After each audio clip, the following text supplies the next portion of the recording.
Continuamos ya en el capítulo 2. Hemos estado considerando este precioso evangelio y la razón por la cual comenzamos ya en esta obra aquí en esta ciudad y la elección para poder predicar un libro y enseñar un libro de la Escritura era poder anunciar el evangelio de Cristo y poder anunciar, partiendo del evangelio de Juan, a Cristo. Porque como hemos considerado muchas veces, y hoy una vez más afirmo, el evangelio de Juan es un evangelio especial, es un evangelio poderoso, es un evangelio en el cual la gloria de Cristo es presentada de forma preciosa. Nada, ni un solo instante, en ningún capítulo, ni en ningún versículo, Juan, el escritor de este evangelio, inspirado por el Espíritu Santo, se sale de Cristo. Nunca va a otros temas, nunca recurre a otros temas que podría él considerar importantes, sino que él se centra solo en Cristo. Y eso es por una consideración.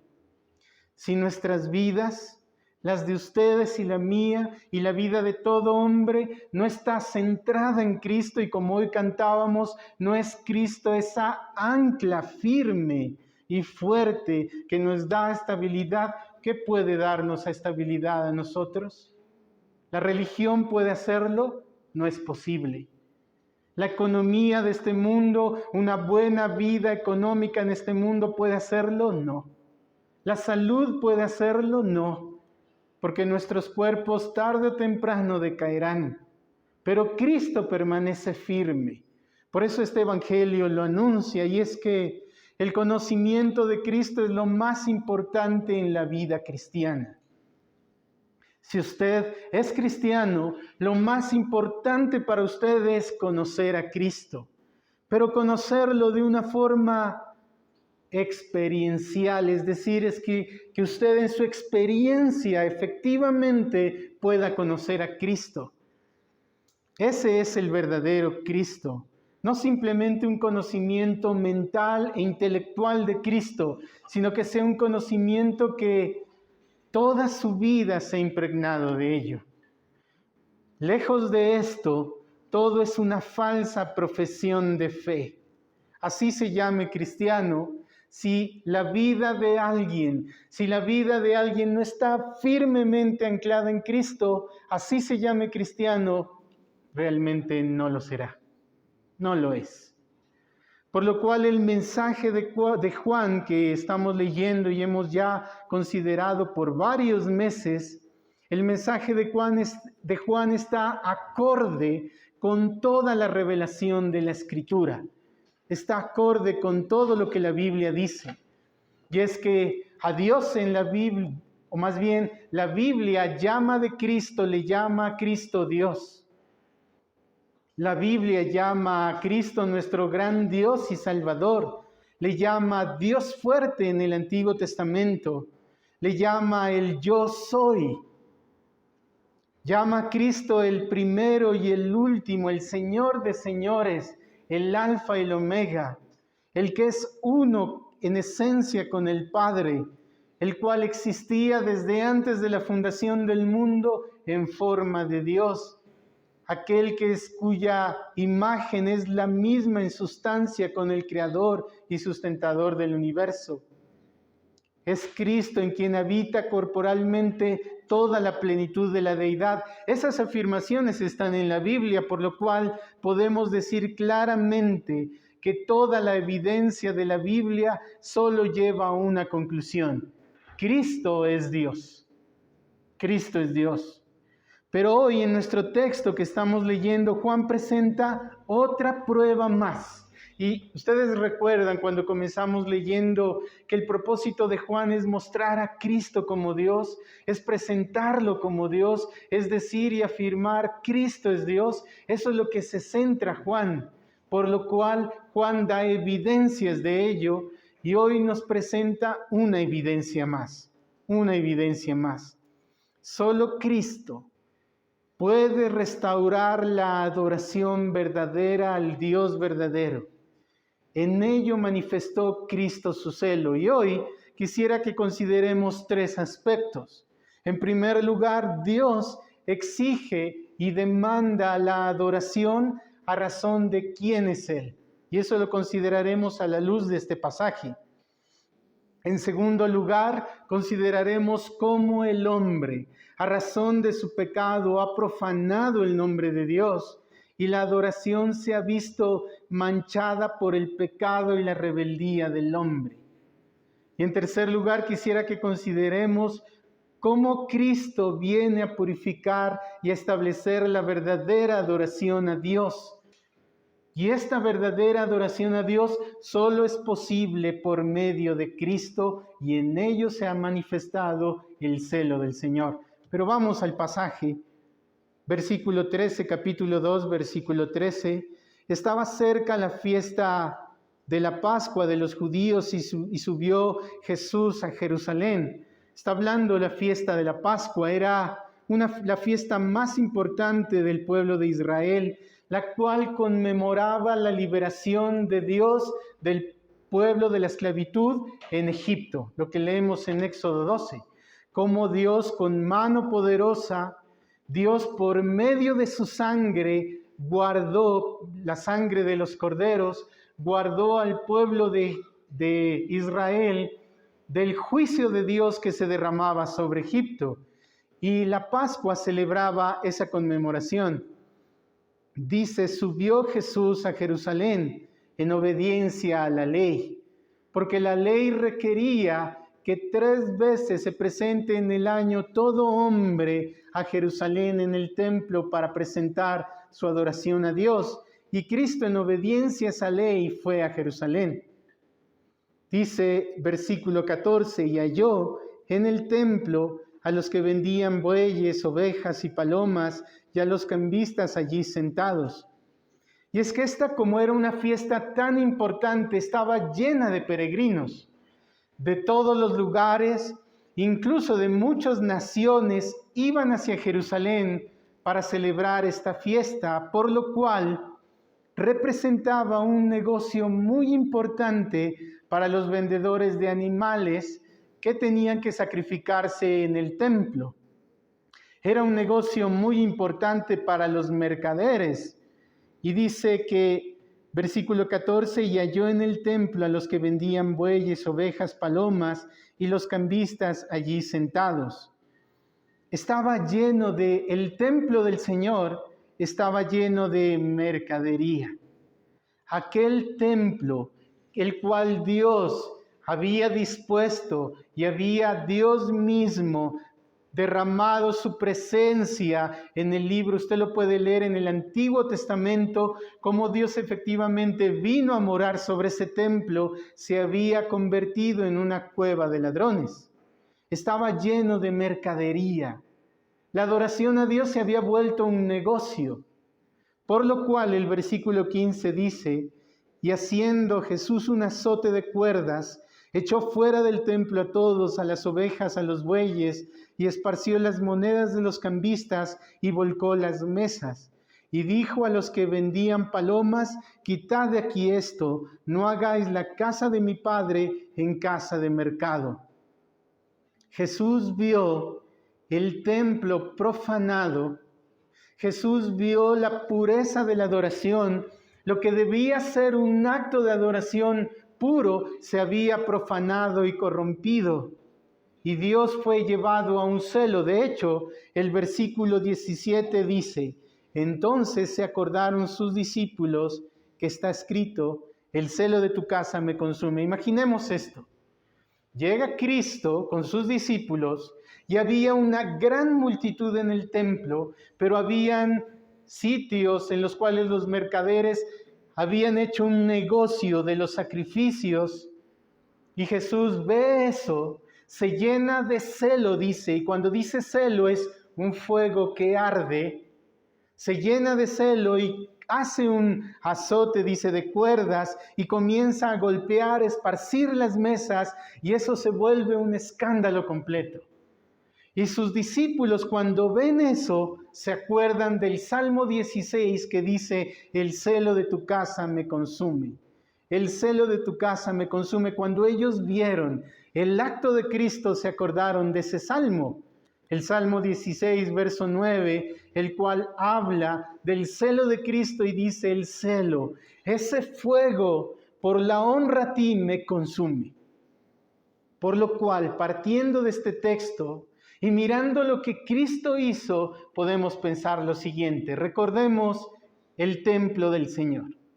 Este templo en el cual Cristo llegó no era el mismo templo que construyó Salomón.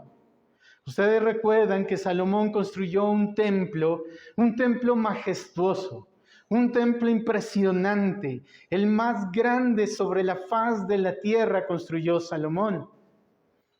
Y Salomón dice al Señor, cuando Salomón ve ese día que se inauguró el templo, la gloria del Señor descendió sobre el templo. De hecho, toda la gente vio cómo la gloria de Dios descendía y llenaba todo el templo. Por lo cual dice que ni aún la gente podía estar ahí, ni los sacerdotes podían estar ahí, a razón de la presencia del Señor que había descendido sobre el templo. Y cuando Salomón vio eso, exclamó: Señor, tú eres grande, tú eres poderoso. ¿Cómo tú, Señor, un Dios grande, puedes habitar en un templo hecho por hombres? Pero efectivamente Dios habitó. Pero si usted sigue la narración en el Antiguo Testamento, usted llega a Ezequiel. Unos años más, unos siglos posteriores a Salomón, cuando el pecado se multiplicó en la tierra de Israel, cuando la gente con sus iniquidades habían profanado el templo, y Ezequiel ve en una visión cómo la gloria del Señor que reposaba en el templo la abandona, que abandonó el templo. Entonces, cuando Jesús llega a este lugar, muchos años después, ese templo de Salomón fue destruido por Nabucodonosor y después el pueblo fue llevado cautivo. Siglos después, el pueblo regresa nuevamente a Jerusalén, ven el templo en ruinas y comienzan a edificar un nuevo templo. Y cuando Jesús llega a este templo, no era el mismo templo con el esplendor que tenía el templo que construyó Salomón. Y es más, la gloria del Señor ya había abandonado el templo. Por lo cual, cuando el Señor ve esto y el celo del Señor al ver el templo profanado, no solamente se refería a ese templo, sino que el Señor se refería a algo más. Y eso es lo que hoy consideraremos. En primer lugar, Dios exige y demanda la adoración a razón de quién es Él. El templo era un lugar que Dios había permitido que se levante y era un lugar de adoración. Un lugar de adoración. Y esa fiesta exigía que el pueblo vaya a adorar al Señor. Y el Señor manifestó su celo, y es que ese celo de Cristo, ese fervor de Cristo al ver el templo profanado, la indignación que corría en Cristo, era un celo por la santidad de Dios. Cristo se mostró a sí mismo como un juez que juzga a los hombres profanando la santidad de Dios. Y es que el templo representaba la presencia de Dios misma entre los hombres. Dios es santo. Dios es infinito. Dios es eterno. Dios es creador de todo lo que existe. Y Él por gracia había prometido que habitaría entre ellos. Dios por gracia. Imagínese esto. Dios es santo. La Escritura dice de Dios que Él no es santo. Ni siquiera la Escritura dice que Él sea santo, santo. La Escritura dice que Él es santo, santo, santo. Es decir, describiendo que Dios es grandísimo e infinito en santidad. Y Dios por gracia le plació habitar entre los hombres. Y eso hacía referencia al templo. Cuando Dios les concedió esa gracia de habitar entre ellos, Dios lo hizo con el propósito de que Él sea adorado. Debemos entender esto. Dios Es un Dios que no necesita de nadie. Es un Dios que no depende de nada. Dios es tan grande y tan poderoso que Él no necesita de nosotros. Por eso el salmista dice, al ver la gloria de Dios, dice, ¿qué es el hombre para que tú en él pienses? O el hijo del hombre para que tú le visites. Dios no necesita de nosotros. Cuando hoy nosotros le adoramos al Señor, no es porque Dios necesite de la adoración nuestra, sino que a Dios le ha placido dar su gracia y mostrarse Él siendo santo, revelarse al hombre, pero con un propósito, para que el hombre responda a esa gracia de Dios en adoración. ¿Pero qué es adoración? Adoración es ese reconocimiento de quién es Dios. A veces pensamos que adoración es solamente cantar al Señor cuando estamos en la iglesia. No es solo eso. Adoración es el reconocimiento de quién es Dios en su majestad. Es reconocerlo a Él en lo excelso de su nombre. Y es que cuando pensamos en Dios, cuando pensamos que Dios es un Dios santo, cuando pensamos que Dios es un Dios justo, es un Dios que en ninguna manera dejará y tomará por inocente al culpable, pero también Dios es un Dios grande en misericordia. Cuando vemos la grandeza de Dios, debemos responder ante ello con un profundo sentido de nuestra pequeñez, lo cual debe llevar a nuestra alma a un profundo sentido de humillación ante Él. Por lo cual debemos responder, y eso es adoración a la majestad de Dios.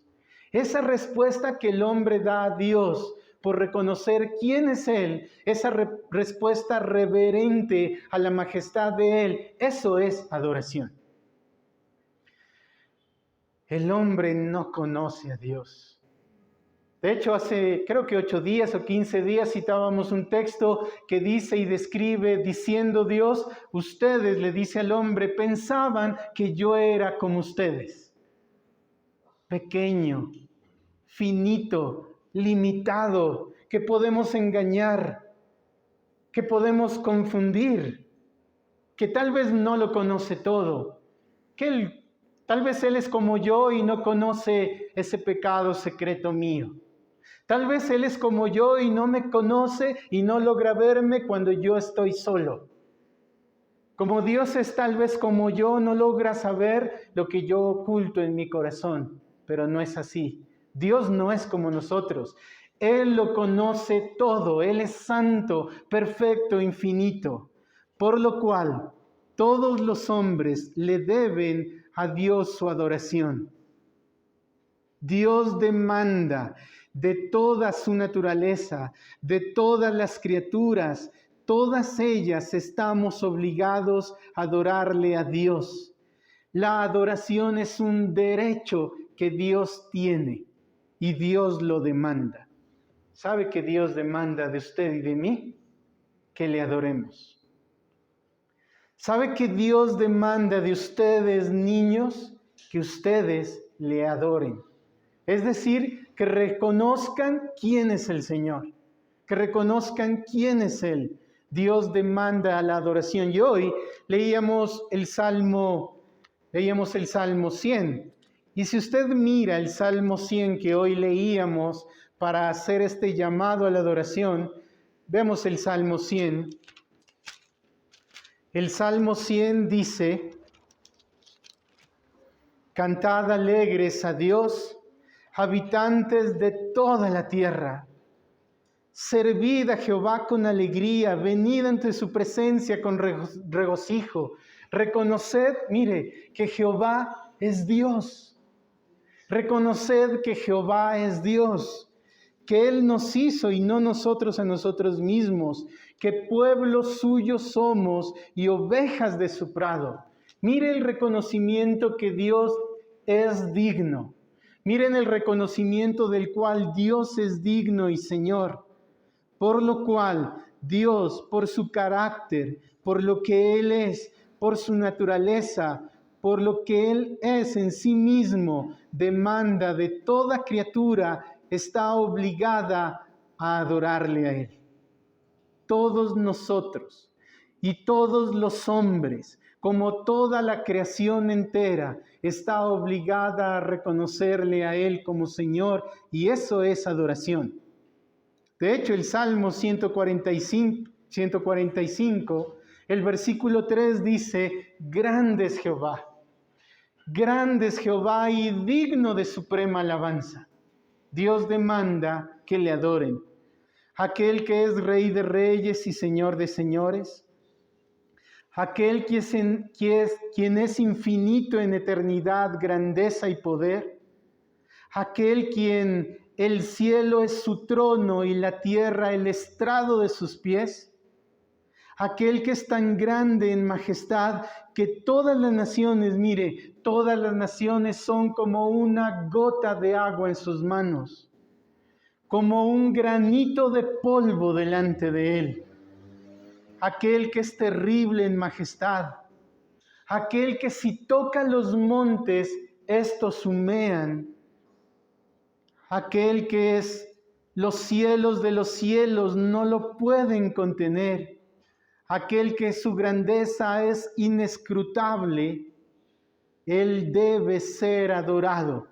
Y una palabra referente a adoración es servicio, es lo mismo. Él debe ser adorado, Él debe ser servido. Considerando esto, considerando que Dios debe ser adorado, vamos al siguiente punto. El hombre no ha considerado la adoración a Dios. Mire lo que sucedió en el templo. El hombre había profanado la adoración a Dios y Cristo mostró su celo por la adoración, su celo por la santidad de Dios. El hombre ha profanado el nombre de Dios. La adoración se ha visto manchada por el pecado del hombre. El hombre ha cambiado la gloria de Dios y ha deshonrado a Dios. Su nombre ha sido profanado. Mire esto. Mientras que el resto de las criaturas le rinde adoración a Dios, de hecho la Biblia dice cómo los cielos declaran la gloria de Dios. Aún la Biblia misma dice que el gorrión haya casa para sí, nido para sí, donde poner sus polluelos cerca de los altares de Dios. El hombre, mas sin embargo, no ha considerado a Dios. El hombre no le teme, el hombre no le reconoce, el hombre no le honra. Aún la cristiandad, los llamados ahora cristianos, no han reconocido a Dios, por ello han pretendido adorar a Dios sin conocerle. No es posible adorar a Dios sin conocerle, por lo cual le han ofrecido como adoración lo que Dios aborrece, lo que es inmundo para Él. El pueblo de Israel se ha vuelto como ese pueblo que está descrito en Jueces. Cada cual hacía lo que bien le parecía. Y eso es lo que es la cristiandad, entre comillas, quiere ofrecer a Dios. Tratan de adorar a Dios a su manera. Tratan de darle adoración a Dios como ellos creen que deben hacerlo, pero no como Dios dice que debe hacerlo. Por lo cual la cristiandad ha sido arrastrada incluso por ese mismo espíritu de Jezabel, de Primera de Reyes, que había profanado la adoración a Dios al abandonar la pureza al Dios verdadero y ofreciendo, como dice en el libro de Levítico que hemos leído, fuego extraño delante de Dios.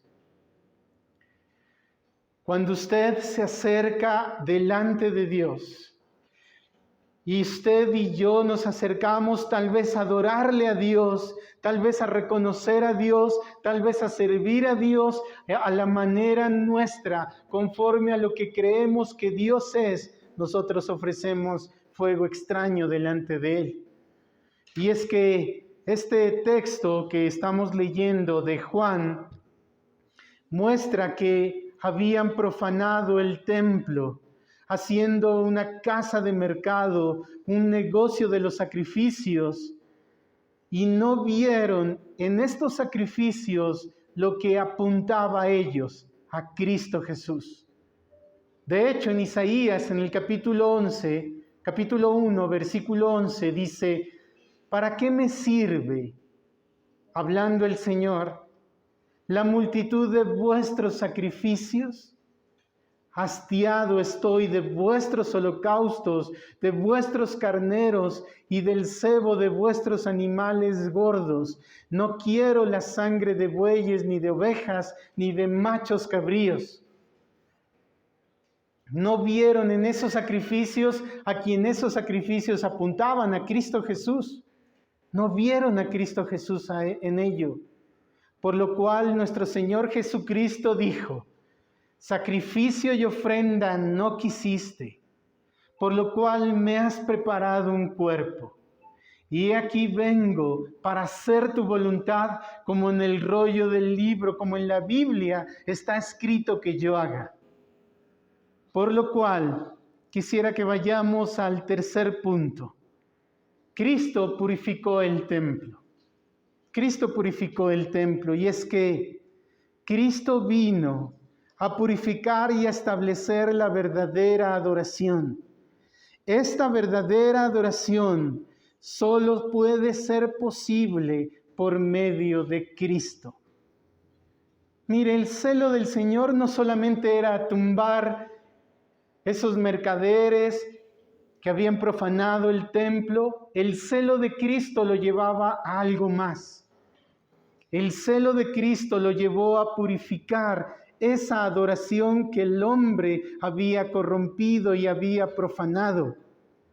Cristo estaba purificando la verdadera adoración, la cual tiene como fundamento el conocimiento de Dios en Cristo. Aquí viene la pregunta: ¿cómo Cristo purificó la adoración? ¿Cómo Cristo hizo, movido por su celo, al ver la adoración a Dios de la cual Él es digno, a razón de que Él es santo, cómo Cristo vino a purificarla? ¿Cómo Cristo lo hizo? Y en eso se manifiesta el celo del Señor Jesucristo. Y es por medio del conocimiento del Evangelio de Cristo. ¿Sabe por qué el hombre no adora a Dios como Dios es digno de adoración? Porque el hombre no le reconoce.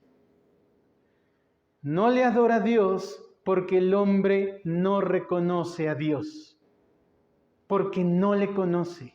Y si no le conoce, no puede adorarle.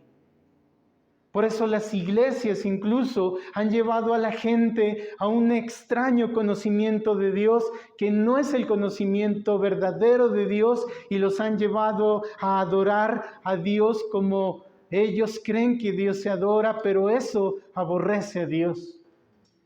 Por lo cual, el fundamento de la verdadera adoración viene por medio del conocimiento del Evangelio de Cristo.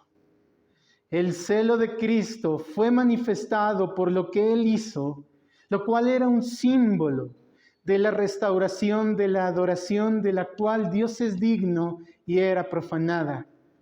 Y es la obra de Cristo la que restaura a Dios esa adoración de la que Él es digno. He aquí el celo de Cristo por la gloria de Dios. Él fue a la cruz. Él fue a la cruz del Calvario para purificar y santificar a aquellos que serían verdaderos adoradores de Dios. Desde la caída de Adán, ningún hombre puede dar a Dios una adoración verdadera. Mire lo que dice Pablo en Romanos en el capítulo 10. Pablo en Romanos en el capítulo 10, versículo 14, dice la palabra del Señor: ¿Cómo invocarán? ¿Cómo invocarán en el que no han creído? ¿Y cómo creerán en aquel de quien no han oído? ¿Y cómo oirán sin haber quien les predique? Es decir, cuando dice cómo invocarán, es decir, cómo le darán a Dios la honra que Él merece si realmente no le conocen, no han creído en Él. Por lo tanto, la verdadera adoración a Dios viene por la obra de Cristo Jesús en la cruz del Calvario. La verdadera adoración a Dios viene por medio de la restauración que Cristo hizo de la adoración. Por lo cual, cuando no conocemos a Dios correctamente, no le adoramos correctamente, sino que adoramos a los ídolos. De hecho, una falsa adoración a Dios es una adoración a los ídolos.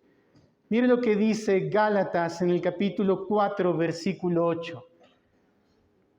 Hablando de aquellos que por no conocerle a Dios adoraban a lo que no es Dios. Gálatas capítulo 4, versículo 8 dice: ciertamente, en otro tiempo, no conociendo a Dios, servíais por naturaleza a lo que no son dioses.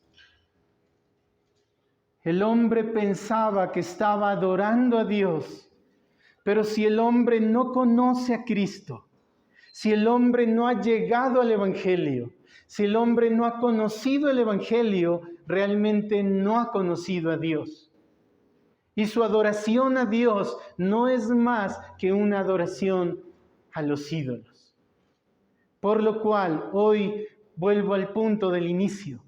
Si nuestra vida, si nuestra alma no está anclada a Cristo Jesús, si nuestra alma no está anclada a Él, créame que no es posible conocer a Dios.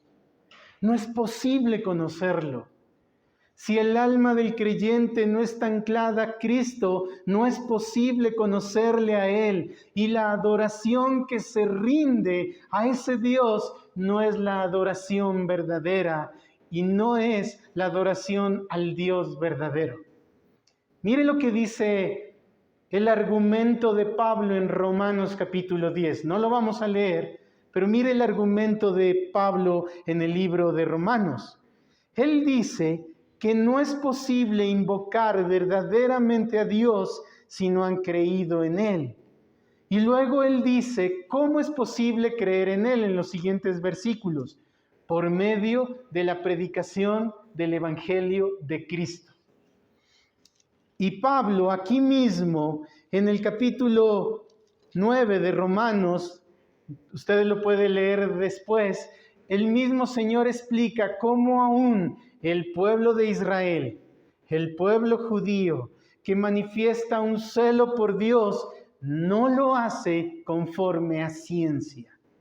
Porque ellos tratan de acercarse a Dios, porque ellos tratan de adorar a Dios, pero al margen de Cristo.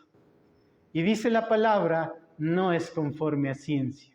Por lo cual Pablo dice, desearía yo ser apartado, ser anatema, con el fin de que este pueblo sea salvo. No es posible adorar a Dios sin Cristo.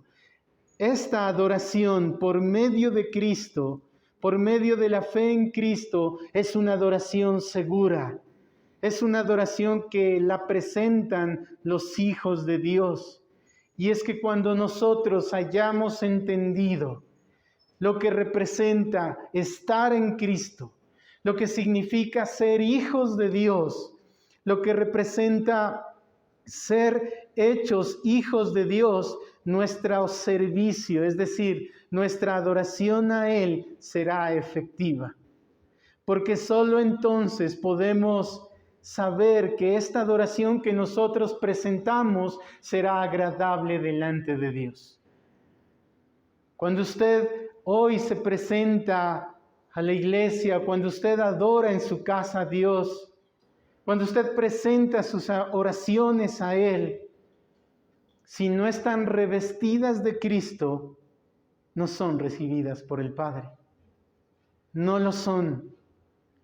no son recibidas por el Padre. Nosotros creíamos que era dando muchas riquezas como Dios era impresionado. Dios es impresionado cuando nuestra adoración es presentada solo revestida de Cristo. Solo así es presentada, es recibida por Él. El conocimiento de Cristo Jesús debe ser un conocimiento, como hemos dicho, en la experiencia. Es decir, que la gracia de Dios, el amor de Dios, la redención de Dios se experimente en nuestras vidas, sea una experiencia en nosotros.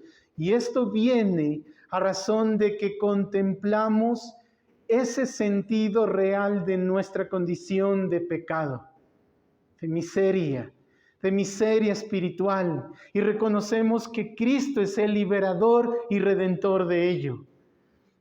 Solo así nuestra adoración será verdadera. Y el fundamento de la adoración es un conocimiento evidente y experiencial de Cristo Jesús. ¿Usted ha leído Gálatas? Lea Gálatas. De hecho, en esta misión se comenzó predicando el libro de Gálatas. Usted sabe el celo por el cual Pablo es llevado, de tal manera que le dice a los Gálatas, les dice, aun si nosotros o un ángel os predica un evangelio diferente al evangelio que hemos predicado, sea anatema. Sea anatema, es decir, maldito. Si alguno les predica a ustedes, o más bien él les decía, si ustedes se hacen de otra cosa su ancla, si hacen de la ley de Moisés, si hacen del judaísmo, se refería a los Gálatas, su ancla y la base de su fe, ustedes han caído de la gracia. Porque ese no es el evangelio verdadero. El evangelio verdadero es Cristo Jesús, y Pablo dice, nadie puede poner otro fundamento, el cual es Cristo Jesús. Quisiera que leamos el Salmo 22. Salmo 22, versículo 22.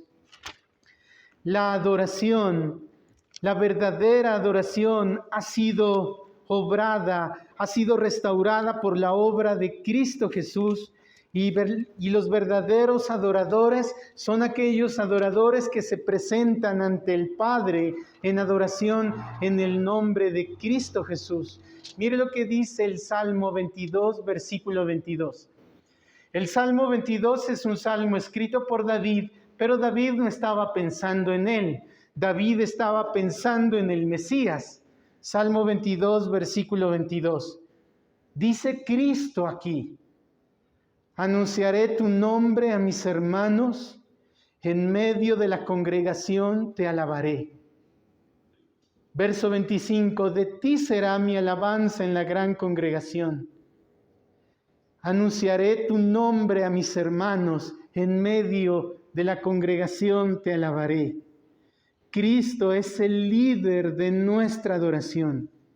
Cristo es quien nos guía cómo adorar efectivamente a Dios. Cristo es el que nos guía cómo debe ser una adoración que a Dios le agrada. Porque mire lo que dice aquí, en medio de la congregación te alabaré. ¿Por qué la iglesia es importante? La iglesia es importante no porque tiene un nombre. La iglesia es importante no porque ha decidido llamarse Iglesia Bautista. La iglesia es importante no porque tal vez la preside o el pastor es un hombre que ha estudiado o que habla bien o lo que sea. La iglesia es importante porque Cristo está en medio de su iglesia.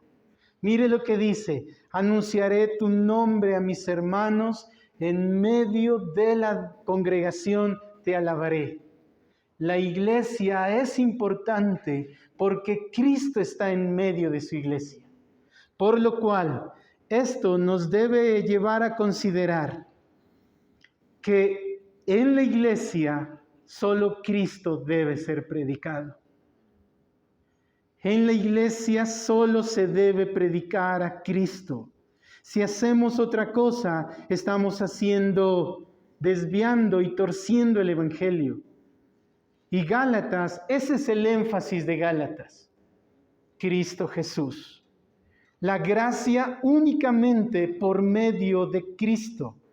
La gracia únicamente por medio de Él.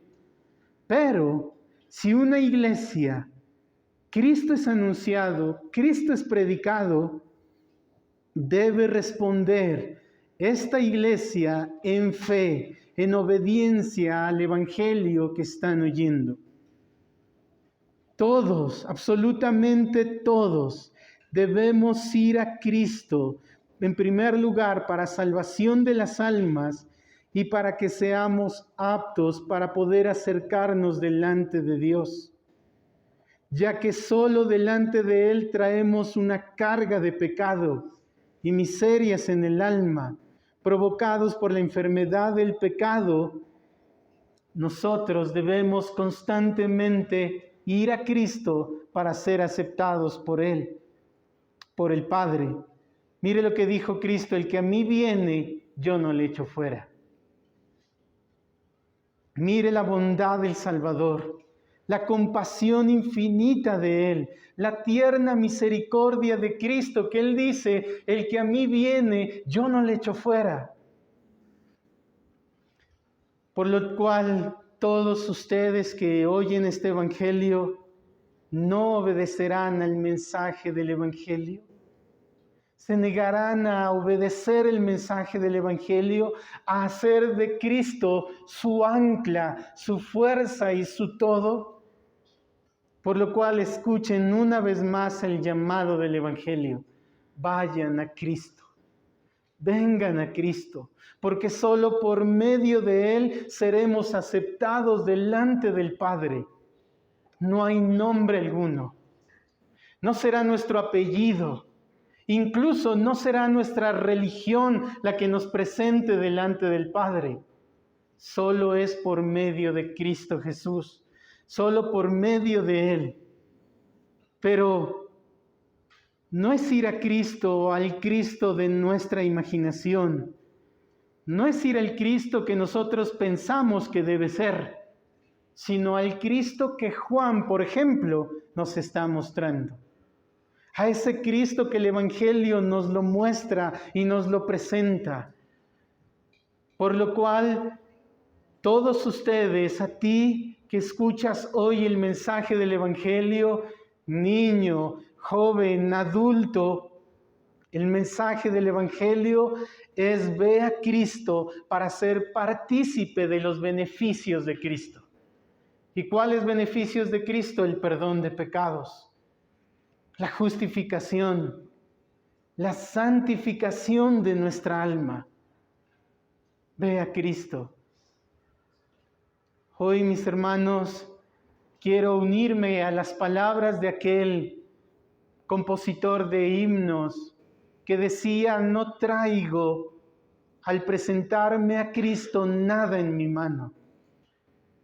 Solo a la cruz de Cristo me aferro. No tengo obras en mí, desnudo vengo a ti, sucio a ti corro. Impotente te miro a ti por gracia, lávame, Salvador, o muero. Hoy mi afán, mi querido hermano y amigo, es que tú salgas de este lugar no pensando en lo bueno o en lo malo que fue hoy el culto, sino mi afán es que tú salgas de este lugar con un pensamiento de Cristo en tu mente. Que tú salgas hoy de este lugar, si ya eres creyente, con un amor mayor por Cristo, por un deseo de que el nombre de Dios sea honrado a razón de quién es Él. Que tú salgas hoy con un sentido en tu corazón de agradar más a Dios y que deseas amar más a Cristo.